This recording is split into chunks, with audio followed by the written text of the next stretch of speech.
अस्सलाम वालेकुम एवरीवन, मैं डॉक्टर अफजल हूँ और आज इस वीडियो में हम पंजाब एम्प्लॉइज़ के जो एफिशिएंसी और डिसिप्लिन रूल्स हैं, जिसको बाज़ औक़ात END रूल्स भी बोलते हैं, उसको कवर करेंगे।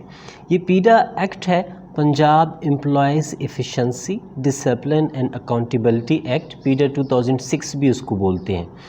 कोई भी एम्प्लॉय, आप जिस स्टेज पे भी हैं, आप ऑफिस होल्डर हैं, आप कहीं सबऑर्डिनेट है, जहाँ पे भी हैं, रूल्स रेगुलेशंस को जानना बहुत ज़रूरी है। मुझे पीडा को वैसे कई दफ़ा मैंने इसको ज़रूरत मुझे पड़ी है, मैंने इसको डिटेल से पढ़ा है, मैंने इसको डिटेल से समझा है। लेकिन जब आप अप्लाई करते हो या जब आप पे अप्लाई होता है तो इसके एक एक पॉइंट को समझना बहुत ज़रूरी है। और मुझे इस लिहाज से इसको 2-3 दफ़ा इसको पढ़ना पड़ा कि कहीं मैं ने ख़ुद इसको अप्लाई किया तो मुझे उसको डिटेल से देखना पड़ा, क्योंकि मैं जो कुछ भी करूं ऐसा कुछ गलत मुझसे ना हो जाए। क्योंकि जो भी रूल होता है, जहां पे आप कुछ डिसीजन करते हैं तो उसके बाद नेक्स्ट अथॉरिटी होती है जो उसको रिव्यू करती है। और वैसे भी जो एम्प्लॉइज़ होते हैं उनकी जो पूरी ज़िंदगी है वो कनेक्टेड होती है, उनकी जो पूरी मुलाजमत होती है वो कनेक्टेड होती है एक ऑर्गेनाइजेशन से। तो अगर कहीं अथॉरिटीज़ गलती करती हैं, कहीं से गलती हो जाती है, तो उस मुलाजिम की पूरी ज़िंदगी ख़राब हो सकती है, उसकी जो पूरी मुलाजमत है वो ख़राब हो सकती है।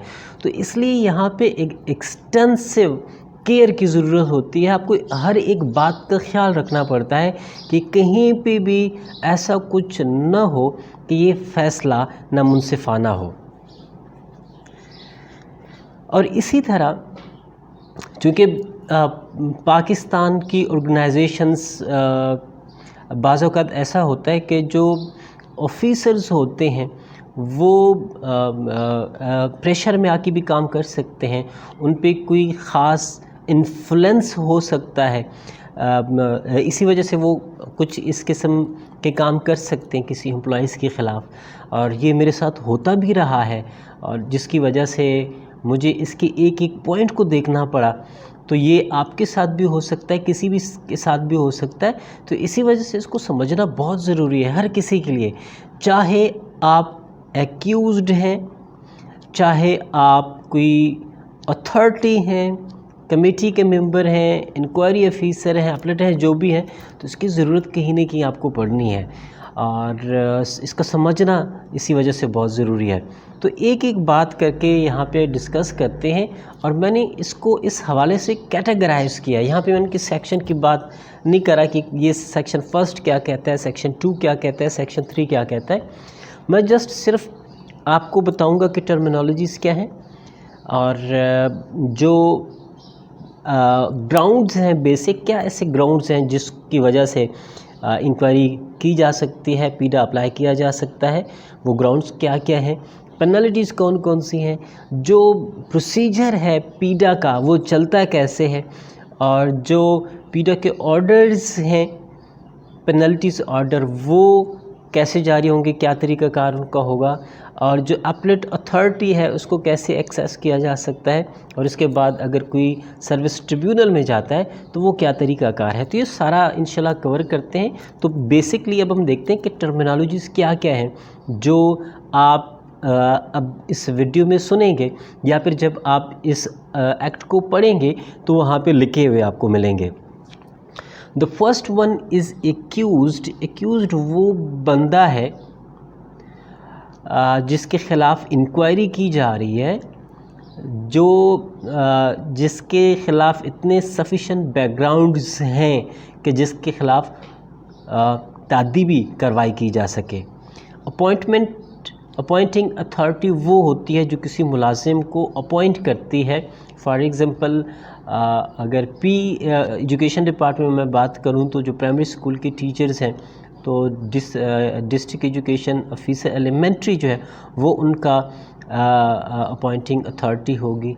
और जो SSEs हैं उनके ड्यू सेकेंडरी होती है, जो SSTs हैं उनके COs होते हैं।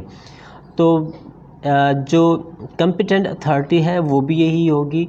चार्ज से मुराद ये है कि क्या चार्ज उस एक्यूज़्ड पे लगाया गया है, क्या वो करप्ट है, उसने करप्शन की है, क्या उसने तखरीबकारी की कोई कार्रवाई की है, क्या उसने कोई जो इन्फॉर्मेशन है सीक्रेट वो लीक की है, या वो ड्यूटी से absent रहा है, या उसने रिक्वायर्ड प्रोग्रेस जो है वो शो नहीं की। तो क्या चार्ज है उस पर।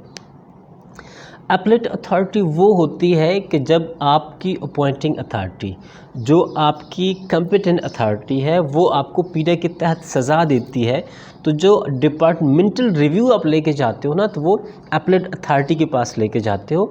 अगर एक पीएसटी है, उसको कोई सज़ा हुई है, उसको डिस्ट्रिक्ट एजुकेशन ऑफिसर एलिमेंट्री ने दी है, तो उसके एपलेट अथॉरिटी सीओ होंगे और सीओ उसका केस सुनेंगे।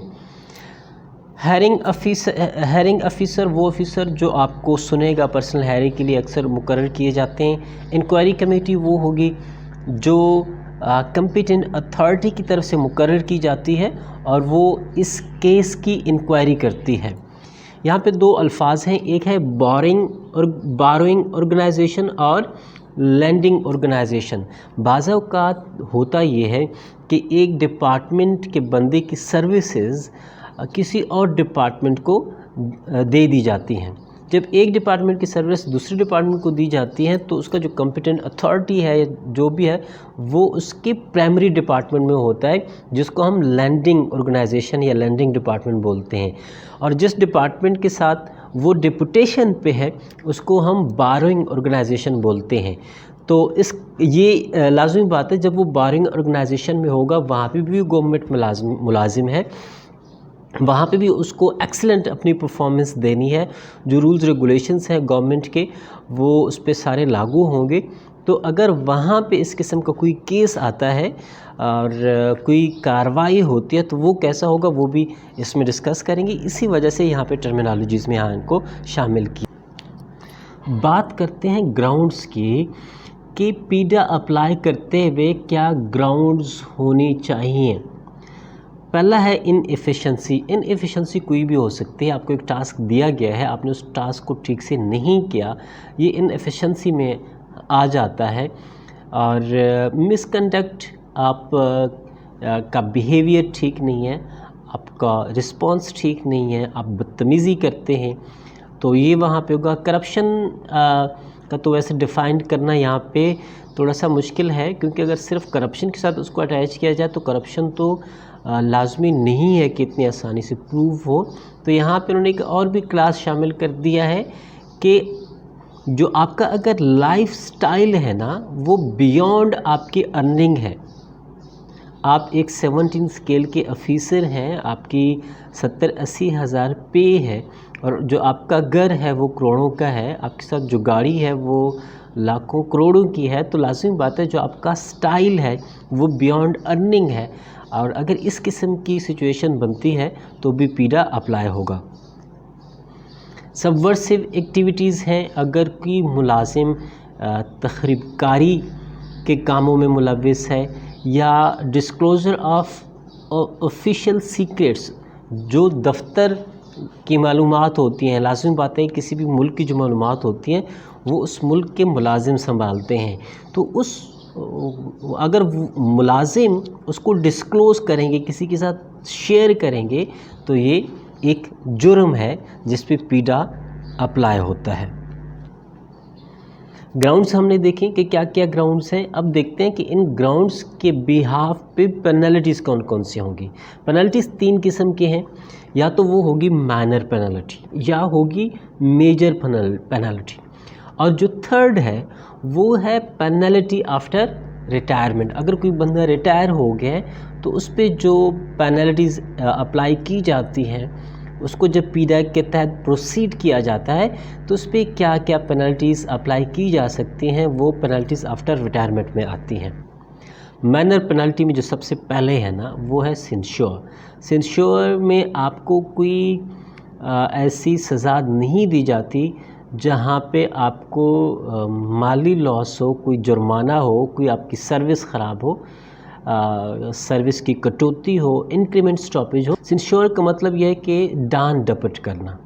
तो ये आपको तहरीरी तौर पे एक डिस्क्लोजर सा इशू हो जाता है, एक डांट डपट इशू हो जाती है, लेकिन इसका मतलब ये नहीं है कि आपको कोई सज़ा नहीं हुई, आपको सज़ा हुई है, आपको प्रमोशन में मसला बन सकता है, आपके कोई अच्छे पोस्टिंग ट्रांसफ़र में भी मसला बन सकता है। तो you must take this to the appellate authority ताकि ये एग्जोनरेट हो सके, ख़त्म हो सके। फ़ाइन भी हो सकता है, लेकिन ये फ़ाइन एक्यूज्ड के बेसिक सैलरी से ज़्यादा नहीं होना चाहिए। और ये भी हो सकता है कि लोअर स्टेज पे लेके जाएं अक्यूज़ड को। स्टेज से मुराद ये है कि एक बंदा जो है वो एक ही पोस्ट पे है, 10 साल हो गए हैं उसको, और वो हर साल इंक्रीमेंट लगता है और वो नेक्स्ट स्टेज में चला जाता है। तो वो 1 से लेकर 10वें स्टेज तक गया है, तो उसके स्टेजेस को वापस लेके आना 5 तक, ज़्यादा से ज़्यादा 5 तक कर सकते हैं, 5 से ज़्यादा नहीं कर सकते। With holding of increment maximum 5 years. एक तो ये है कि आपका जो पे स्केल है ना वो कम करें। एक ये है कि आपका जो इंक्रीमेंट है वो रोक दें। तो ये भी मैक्सिमम 5 ईयर्स तक हो सकता है। अगर 1 साल की सज़ा आपको हुई है तो अगले साल का इंक्रीमेंट नहीं मिलना, या अगर 2 साल तक है तो 2 साल तक आपको इंक्रीमेंट नहीं मिलना। और ये भी हो सकता है कि जो नेक्स्ट इसका पार्ट है कि उसमें प्रमोशन को रोक देते हैं। प्रमोशन रोकने का मतलब ये है कि आपके बाद का जो सीनियर ऑफिसर है, जिस दिन उसकी तरक्की हो जाएगी, जिस दिन वो नेक्स्ट ऑफिस को ज्वाइन कर लेगा, उसके बाद आपके 5 साल काउंट होना शुरू हो जाएंगे। तो जैसे ही 5 साल आपके मुकम्मल होंगे, उसके बाद जो भी सीट वैकेंट होगी जिस पे प्रमोशन होगी, तो उसके बाद आप जो है या वो जो एक्यूज़ड है वो अहल तस्वर होगा। I am sorry for that, I am using the word आप, जिसका मतलब यहाँ पे आप लें एक्यूज़ड। तो मैनर पेनल्टीज़ क्या क्या हैं? सेंश्योर दी जा सकती है, फ़ाइन किया जा सकता है, पे स्केल को कम किया जा सकता है अप टू मैक्सिमम 5 पे स्केल्स, और इंक्रीमेंट को होल्ड किया जा सकता है 5 साल तक, और जो प्रमोशन है उसको भी 5 साल तक विद होल्ड किया जा सकता है। वैसे यहाँ पे तो माइनर पेनल्टीज़ ये लिखी हुई हैं, लेकिन कभी आप न समझिए कि ये आपके लिए माइनर पेनल्टीज़ हैं। सर्विस में जो कम से कम यहाँ पे पेनल्टी लिखी हुई है सेंश्योर, वो भी एक बहुत बड़ी सज़ा है, एक बहुत बड़ा दाग है। और अगर आप एक अच्छे ऑफिशियल या ऑफिसर हैं तो इस किस्म के दाग आपके सर्विस में नहीं होने चाहिए। मेजर पेनल्टीज़ में क्या आ जाते हैं? पहला तो ये है कि रिकवरी फ्रॉम पे, या जो पेंशन है वहाँ से रिकवरी की जाए।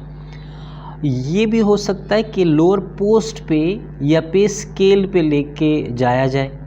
ठीक है, लोअर पोस्ट से क्या मुराद है कि फॉर एग्ज़ाम्पल एजुकेशन डिपार्टमेंट में एक बंदा है जो SST है, उसको EST बना दिया जाए, या एक बंदा है जो सीनियर सब्जेक्ट स्पेशलिस्ट है, उसको सब्जेक्ट स्पेशलिस्ट कर दें। इसी तरह जो पास्ट सर्विसेज है ना उसको ज़ब्त कर लेना, और ये 5 साल तक हो सकते हैं कि मैक्सिमम 5 साल तक सर्विसेज कंप्लीट हो सकती हैं। मिसाल के तौर पे एक एक्यूज़ड है, उसके 20 साल सर्विसेज हैं, लेकिन उसके 5 साल सर्विसेज ज़ब्त कर दी गई हैं किसी वजह से। तो अब जब उसके 25 साल पूरे होंगे ना, तो वो तो वैसे तो पेंशन का हकदार होना चाहिए था उसको, लेकिन उसको पेंशन नहीं मिलेगी, क्योंकि जो उसको सर्विसेज है ना वो 25 मुकम्मल नहीं है, वो 5 ज़ब्त हैं। तो उसको 30 साल सर्विसेज देनी पड़ेंगी, 5 साल और सर्विसेज देनी पड़ेंगी, ताकि ये जो गैप है ये मुकम्मल हो सके।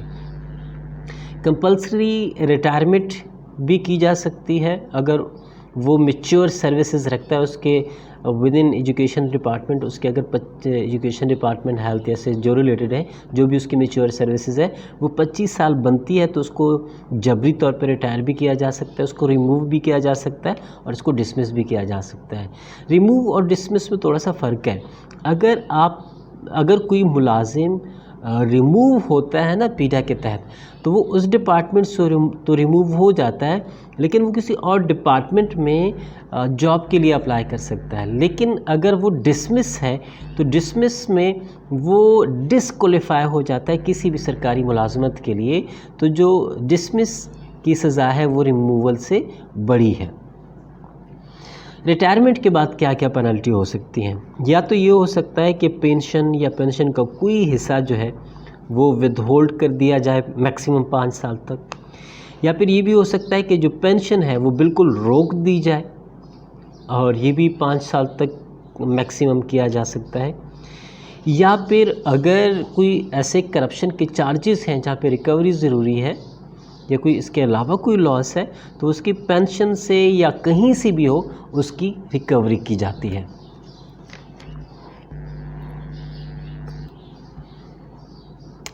ग्राउंड्स हमने देखे, जो बेसिक याद रखने वाली बातें हैं, जो माइंड में बिठाने वाली बातें हैं, मैं रिपीट करता हूँ ताकि ये सारी बातें आपके माइंड में एक सीक्वेंस से बैठें, स्टेप बाय स्टेप आपके जहन में बैठें, और जब भी आप इन चीज़ों को अप्लाई करो या फिर अगर आप इस किस्म के हालात में आते हैं, अल्लाह करे कि आप ना आएँ कभी, या फिर अगर आप किसी एग्ज़ामिनेशन में बैठते हो तो पहले कि ग्राउंड्स क्या क्या हैं हमने डिस्कस किया कि ग्राउंड्स क्या क्या हैं जिस की वजह से पीडा को अप्लाई किया जाता है, किसी मुलाजिम को पीडा के तहत प्रोसेस किया जाता है, और पीडा के अंडर जो पेनल्टीज़ हैं, माइनर पेनल्टीज़, मेजर पेनल्टीज़, और मेजर पेनल्टीज़ के एक और पोर्शन भी आप उसको समझ लें कि जो रिटायरमेंट के बाद पेनल्टीज़ दी जाती हैं। ये था। अब देखते हैं कि ये जो सारा प्रोसेस है ये चलेगा कैसे, जो इनिशियलाइजेशन ऑफ प्रोसीडिंग है वो कैसे होगी। दो तरीक़ाकार हो सकते हैं। एक तरीक़ाकार ये है कि जो कॉम्पिटेंट अथॉरिटी है ना वो डायरेक्टली शोकाज या पर्सनल हेयरिंग का नोटिस जारी करे किसी मुलाजिम को, अक्यूज़्ड को, और दूसरा ये है कि वो कोई इंक्वायरी ऑफिसर या इंक्वायरी कमेटी मुकर्रर करे। जो अव्वल ज़िक्र है जिसमें वो डायरेक्टली डील करता है, अक्यूज़्ड को शुकाज नोटिस जारी करता है, वो तभी हो सकता है कि अगर उसने कोई राज लीक किए हो, वो कोई तखरीबकारी में मुलव्वस हो, वो कोई करप्शन में मुलव्वस हो, वो उस पर प्रूव हो चुकी हो, डॉक्यूमेंटेशन हो, वो प्ली बारगेन में मुलव्वस हो, वो जो है अदालत ने उसके ख़िलाफ़ कोई फ़ैसला दिया हुआ हो, तो ये क्लियर कट डॉक्यूमेंट्स हैं, ये बिल्कुल सब कुछ क्लियर है। या फिर अगर आप टीचर हैं, आपका रिज़ल्ट लो आता है तो ये सब कुछ क्लियर है, ये इसमें कोई इंक्वायरी की ज़रूरत नहीं पड़ती, तो वो डायरेक्टली आपको शोकाज नोटिस जारी कर सकता है। तो जब भी अथॉरिटी सेटिस्फाई होगी कि ये पाकिस्तान मुल्क के इंटरेस्ट में है और इस बंदे के ख़िलाफ़ सफिशेंट बैकग्राउंड्स हैं करप्शन के या फिर कोई तखरीबकारी के या फिर लोअर प्रोग्रेस के रिज़ल्ट उसने लो वगैरह दिया है, तो वहाँ पे वो डायरेक्टली जो है वो प्रोसीड कर सकता है। अब जहाँ पे इंक्वायरी ऑफिसर मुकर्रर किया जाता है या फिर इंक्वायरी कमेटी मुकर्रर की जाती है, वो कहाँ पे हो सकता है कि वो किसी ऐसे ऑफेंस का हो, करप्शन का हो, अगर उसने कोई करप्शन की है या फिर वो ड्यूटी से एब्सेंट रहा है, या इसके अलावा कोई भी जो अथॉरिटी है उसके पास सफिशेंट डॉक्यूमेंट्स हैं, उसके पास सफिशेंट एविडेंस हैं और वो सेटिस्फाइड है, तो उसके लिए वो कोई भी इंक्वायरी या इंक्वायरी ऑफिसर मुकर्रर कर सकता है। जब भी किसी मुलाजिम के ख़िलाफ़ इंक्वायरी शुरू होती है ना, तो वहाँ पे ज़रूरत पड़ सकती है सस्पेंशन की, लेकिन लाजमी नहीं है कि जिस बंदे के ख़िलाफ़ पीडा इनिशिएट किया जाए, जिस बंदे को, जिस मुलाजिम को पीडा के अंदर प्रोसीड किया जाए, उसको सस्पेंड करें। अगर वो एक ऑफिस होल्डर है और उसी ऑफिस से रिलेटेड ही उस पर कोई चार्जेस लगे हैं, तो लाजमी बात है उसको सस्पेंड किया जाएगा, ताकि वो जो रिकॉर्ड है वो टेम्पर्ड ना हो, उसके साथ वो छिड़खानी ना करे और उस रिकॉर्ड को सिक्योर किया जाए। तो अगर ऐसा होता है तो उसको सस्पेंड कर दिया जाता है, 90 डेज़ तक करते हैं, और अगर 90 डेज़ के बाद उसकी सस्पेंशन एक्सटेंड नहीं हो जाती तो वो रीइंस्टेटेड ऑटोमेटिकली हो जाता है। जहाँ पे ऐसे सूरत हाल जहाँ पे कॉम्पिटेंट अथॉरिटी समझती है कि यहाँ पे इंक्वायरी ऑफिसर या इंक्वायरी कमेटी की ज़रूरत नहीं है। जिस तरह मैंने बताया कि उसने कोई ऐसी करप्शन की है जो प्रूव्ड है, उस पर प्ली बार्गेन में वो गया हुआ है, या फिर उसने कोई तखरीबकारी के काम किए में, या कोर्ट ऑफ लॉ अदालत से उसको कोई सज़ा हुई पड़ी है, या उसकी प्रोग्रेस डाउन है, मिसाल के तौर पर रिज़ल्ट लो आया है और थर्ड पार्टी ने जो है रिपोर्ट सबमिट करवाई है, तो ये चार्जेस तो प्रूव्ड है, तो इंक्वायरी में नहीं जा सकता। तो फिर क्या होगा? तो वो क्या करेगा कि जो सफिशेंट बैकग्राउंड्स हैं उसके मुताबिक उसको शो काज नोटिस जारी करेगा, और उस शो काज नोटिस में क्लियरली तौर पे स्पेसिफाइड हो कि उस मुलाजिम के ख़िलाफ़ क्या क्या चार्जेस हैं,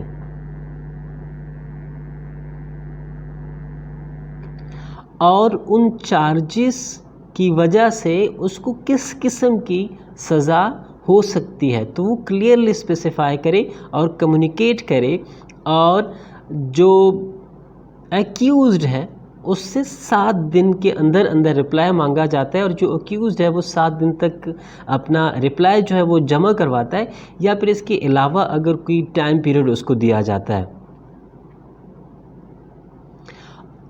शो काज के बाद पर्सनल हायरिंग कंसर्न अथॉरिटी करती है।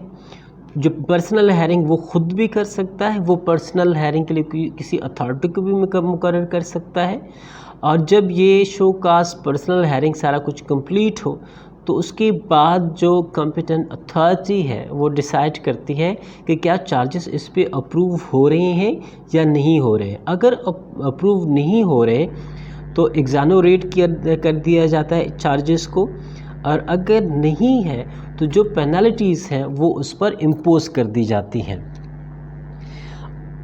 ऐसा कन्विक्टेड बंदा, ऐसा एक्यूज़्ड, ऐसा मुलाजिम जो प्ली बार्गेन में गया हुआ है, तो वहाँ पे प्ली बार्गेन, क्योंकि वहाँ पे करप्शन के चार्जेस प्रूव हो जाते हैं, और जहाँ पे करप्शन के चार्जेस प्रूव हो जाते हैं तो लाजिम बात है ऐसे मुलाजिम को एम्प्लॉयमेंट से, ऑर्गेनाइजेशन से डिसमिस किया जाता है।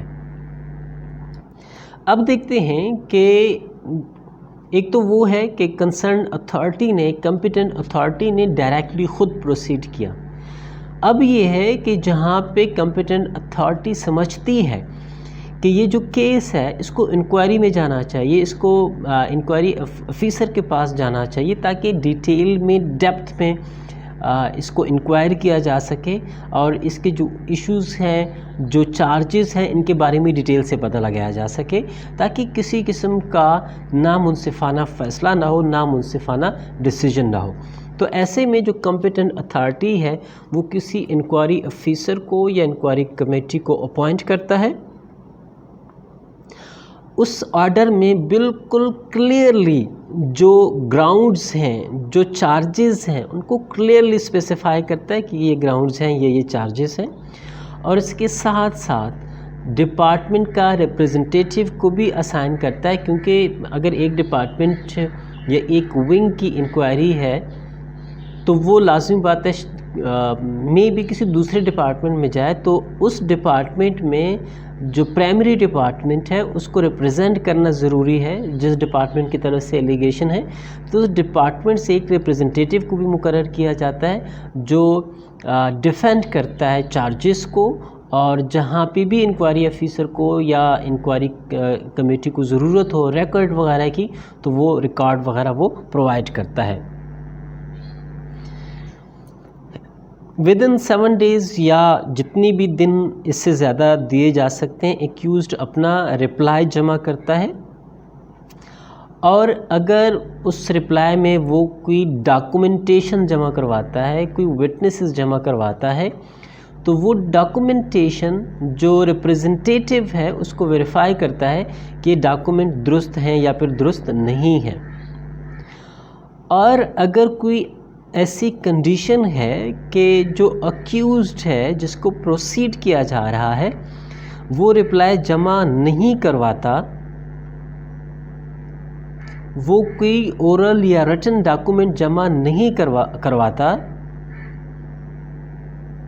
तो इसको एक्स पार्टी के तहत एग्जीक्यूट किया जाएगा। इंक्वायरी ऑफिसर मुकर्रर हुआ है या इंक्वायरी कमेटी मुकर्रर हुई है, ये जितना जल्द हो सके हर दिन हेयरिंग करेंगे और जो फाइंडिंग्स हैं उन तक पहुंचेंगे।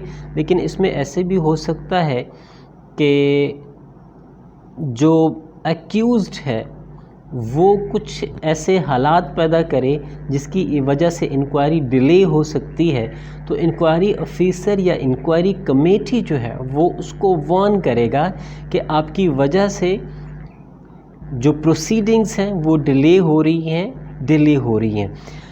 ऐसे भी हो सकता है कि वो इंक्वायरी से अब्सेंट हो मेडिकल ग्राउंड्स की वजह से, तो जो अगर मेडिकल की वजह से या तो वो कंसर्न अथॉरिटी से मेडिकल बोर्ड से रिकमेंडेड हो या फिर जो उसकी कंसर्न अथॉरिटी से उस अथॉरिटी से अप्रूव शुदा हो, और वो किसी भी जो कंसर्न अथॉरिटीज़ है वो मेडिकल बोर्ड की भी 7 दिन तक छुट्टी अप्रूव कर सकता है इस किस्म के केसेस में।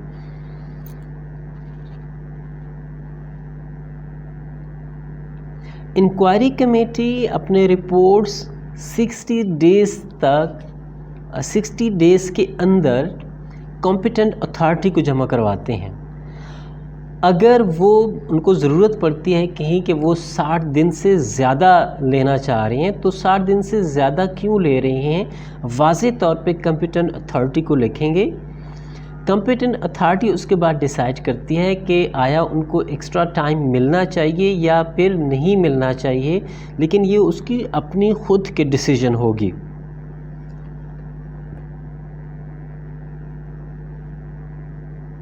जो पावर्स हैं इंक्वायरी कमेटी या इंक्वायरी ऑफिसर के, वो जो सिविल कोर्ट की प्रोसीजर हैं वही उनके इख्तियारात होंगे। वो किसी को समन जारी कर सकते हैं, वो किसी से ओथ ले सकते हैं, और अगर उनको कहीं रिकॉर्ड की ज़रूरत है तो वो रिकॉर्ड तलब कर सकते हैं, या फिर अगर उनको ज़रूरत है कि एक कमीशन बनाया जाए, कोई ऐसे डॉक्यूमेंट्स हैं, कोई ऐसे एविडेंस हैं या कुछ ऐसे हालात हैं कि जिसको एक कमीशन ही तहकीकात उसकी करवा सकती है। फॉर एग्ज़ाम्पल कोई टेक्निकल चीज़ें हैं, तो अगर कमीशन की ज़रूरत पड़ती है तो वो कमीशन भी बना सकते हैं।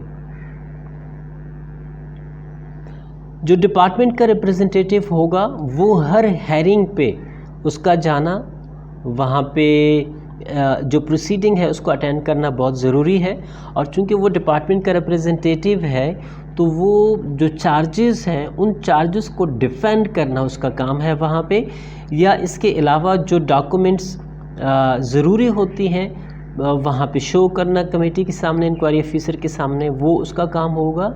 या अगर जो अक्यूज़्ड है वो कोई ऐसे डॉक्यूमेंट शो करता है, कोई ऐसे एविडेंस शो करता है, विटनेसेस शो करता है, तो उसको देखना, और अगर वो दुरुस्त नहीं है तो उनको रिजेक्ट करवाना, ये सारा उसका काम होगा। इसके अलावा अगर इंक्वायरी ऑफिसर, इंक्वायरी कमेटी कुछ रिकॉर्ड वगैरह उससे तलब करती है, डॉक्यूमेंटेशन तलब करती है, तो वो उसकी रिस्पॉन्सिबिलिटी होगी कि वो डॉक्यूमेंट्स वगैरह प्रोड्यूस करे।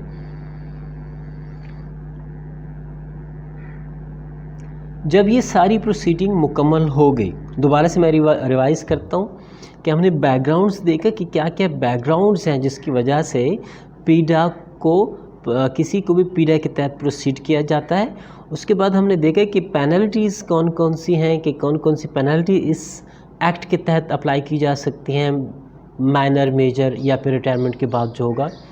उसके बाद ये है कि कॉम्पिटेंट अथॉरिटी कैसे उसको प्रोसीड करती है, या तो वो ख़ुद प्रोसीड करेगा या फिर वो इंक्वायरी कमेटी या फिर इंक्वायरी ऑफिसर बनाएगा और वो उसको आगे प्रोसीड करेंगे।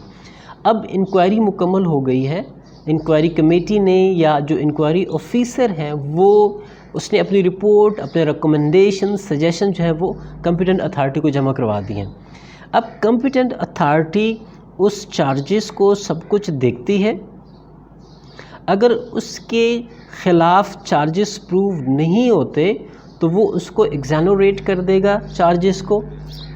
अगर चार्जेस प्रूव हो जाते हैं तो जो अक्यूज़्ड है उसको राइटिंग में इन्फॉर्म करेगा कि उस पर ये चार्जेस प्रूव हो चुके हैं, और जो इंक्वायरी कमेटी है, जो इंक्वायरी ऑफिसर है, उसने ये रिकमेंडेशन रिगार्डिंग टू पेनल्टीज़ दी हैं। अक्यूज़्ड को एम्प्लॉय को रीज़नेबल माहौल देगा कि वो उसको डिफेंड कर सके, शो काज जारी करेगा, उसकी पर्सनल हायरिंग करेगा। पर्सनल हायरिंग के लिए वो ख़ुद पर्सनल हायरिंग कर सकता है, किसी और ऑफिसर को पर्सनल हायरिंग के लिए मुकर्रर करेगा। लेकिन ये एक बात ज़रूरी है कि चाहे इंक्वायरी कमेटी हो, इंक्वायरी कमेटी का अफसर हो या पर्सनल हायरिंग का ऑफिसर हो, वो जो भी ऑफिसर होगा वो अक्यूज से जिसको प्रोसीड किया जा रहा है उससे रैंक में हायर होने चाहिए, सीनियर होने चाहिए। पर्सनल हायरिंग के बाद जब भी पर्सनल हायरिंग होती है, चाहे वो कॉम्पिटेंट अथॉरिटी के पास है या फिर हायरिंग ऑफिसर के पास है, वहाँ पे जो रिप्रेजेंटेटिव है डिपार्टमेंट का, उसका रेलेवेंट रिकॉर्ड के साथ जाना वहाँ पे ज़रूरी है। उसके बाद क्या होगा कि जब शो काज जारी हुआ, पर्सनल हायरिंग हुई, और अगर वो समझता है कॉम्पिटेंट अथॉरिटी कि इसको एग्जोनरेट होना चाहिए, चार्जेस प्रूव नहीं हो रहे, तो वो कर सकता है। और अगर कोई पेनल्टीज़, वो जो चार्जेस हैं प्रूव हो जाती हैं उस पर, और कोई पेनल्टीज़ जो है वो उस पर अप्लाई करना ज़रूरी है, तो वो जो पेनल्टीज़ हैं मुख्तलिफ़ किस्म की, 1 और मोर देन 1, वो उस पर अप्लाई करता है। ऐसे भी हो सकता है कि अगर जो टाइम है 90 दिन तक इसको प्रोसीड करना बहुत ज़रूरी है, और ये सारा काम फॉर एग्ज़ाम्पल जो अक्यूज़ है वो देख रहा है कि ये 60 दिन से ज़्यादा ले रहा है। जो प्रोसीडिंग इंक्वायरी कमेटीज़ बनी थी, वो जो काम शुरू हो गया था, उसके बाद अभी 60 दिन मुकम्मल हो गए हैं, 60 दिन से ज़्यादा हो गए हैं, लेकिन जो इंक्वायरी है वो अभी तक पेंडिंग में है, कोई डिसीजन जो उसका नहीं हुआ, तो वो नेक्स्ट अथॉरिटी को लिख सकता है कि ये जो इंक्वायरी है, ये जो प्रोसीडिंग है, उसको जल्द से जल्द अपने टाइम के अंदर ख़त्म किया जाए। अगर कोई मुलाजिम डिपुटेशन पे है, वो अपने प्राइमरी ऑर्गेनाइजेशन में नहीं है, वो बारोड ऑर्गेनाइजेशन में है, तो वहाँ पे अगर उसके ख़िलाफ़ कोई चार्जेस हैं तो उसको एग्जैक्ट तरीके से प्रोसीड किया जाएगा। लेकिन अगर वो कोई ऑफिसर है BPS 17 का या अबव का, तो इसकी जो कॉम्पिटेंट अथॉरिटी है, जो उसकी लैंडिंग ऑर्गेनाइजेशन है, वहाँ से इजाज़त लेना बहुत ज़रूरी है। और जब वो इंक्वायरी कमेटी या इंक्वायरी ऑफिसर है वो कंक्लूड करता है, तो जो भी उसकी समरी होगी, जो भी वो चार्जेस उस पर प्रूव हुए हैं, जो भी पेनल्टीज़ वो रिकमेंड करेंगे, तो वो जो लैंडेड डिपार्टमेंट है, जो उसका प्राइमरी डिपार्टमेंट है, जो उसकी कंसर्न अथॉरिटी है, वो उसके साथ कम्युनिकेट करेगा।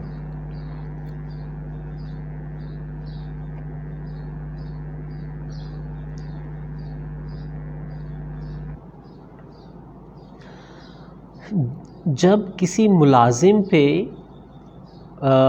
जिसको पीडा के तहत प्रोसीड किया गया है और उसको पेनलाइज किया गया है, अब क्या होगा कि उसके पास 30 दिन होते हैं, और 30 दिन के अंदर अंदर उसने नेक्स्ट अथॉरिटी, एपलेट अथॉरिटी के पास अपनी अपील रिव्यू के लिए जमा करवानी होती है। फॉर एग्ज़ाम्पल, वो एक एजुकेशन डिपार्टमेंट में SST है और CU एजुकेशन ने उसको पीडा के तहत प्रोसीड किया है, तो वो DCO को अप्रोच करेगा। अगर वो PST है, EST है, डिस्ट्रिक्ट एजुकेशन ऑफिसर ने उसको कोई सज़ा दी है, तो उसका एपलेट अथॉरिटी CU होगी और वो CU के पास जमा करवाएगा।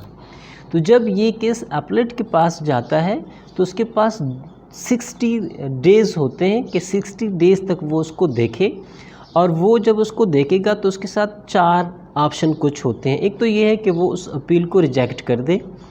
दूसरी बात यह है कि वो जितने भी चार्जेस हैं उसको सेट असाइड कर दे, एग्जोनरेट कर दे।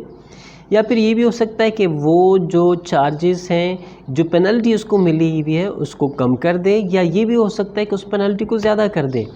लेकिन अगर पेनल्टी जो उसको पहले मिली हुई है, फॉर एग्ज़ाम्पल उसको कुछ फ़ाइन किया गया है, अगर उसने फ़ाइन उससे ज़्यादा करवाना है तो उसको फिर प्रोसेस करवाना होगा, पर्सनल हायरिंग करवानी होगी, उसको मौका देना होगा, और उसके बाद ही वो जो सज़ा उसको मिली हुई है, जो पेनल्टी उसको मिली हुई है, उसको ज़्यादा कर सकता है। अपीलेट के बाद जो है मुलाजिम वो कोर्ट जाता है, वो पंजाब सर्विस ट्रिब्यूनल में जाता है और ये पंजाब सर्विस ट्रिब्यूनल में डिसीजन जो फैसला हुआ अपीलेट की तरफ से, उसके 30 दिन के अंदर अंदर वो पंजाब सर्विस ट्रिब्यूनल को अपना केस जमा करवाएगा और उसके बाद उस केस को अदालत देखेगी। तो ये सारा कुछ था पीडा के बारे में, जो एफिशिएंसी एंड डिसिप्लिन रूल्स हैं उसके बारे में था, कि किस तरह पीडा जो है, क्या बैकग्राउंड्स होने चाहिए जिसकी वजह से पीडा को अप्लाई किया जाता है किसी मुलाजिम पे, और किस किस्म की पेनल्टीज़ हैं, क्या तरीक़ाकार है जिसके थ्रू इसको प्रोसीड किया जाता है, और किस तरह इसके रिव्यू या फिर सर्विस ट्रिब्यूनल में जो सर्विस ट्रिब्यूनल से जो है वो रिव्यू के लिए पिटीशन दाखिल की जा सकती है। थैंक यू सो मच, बहुत शुक्रिया।